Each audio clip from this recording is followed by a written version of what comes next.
Në Këshillin e Qarkut Korçës ka nisur edicioni i parë i konkursit Gjua Ime, që zhvillohet në kuadër të muajit të alfabetit shqip.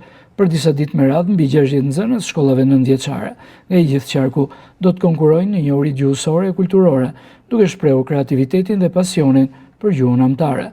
Kryetari i Këshillit të Qarkut Petrika Tollkuçi vuri në dukje rëndësinë e këtij aktiviteti për edukimin e brezave të rinj me vlera gjuhësore dhe identitetit të kombit.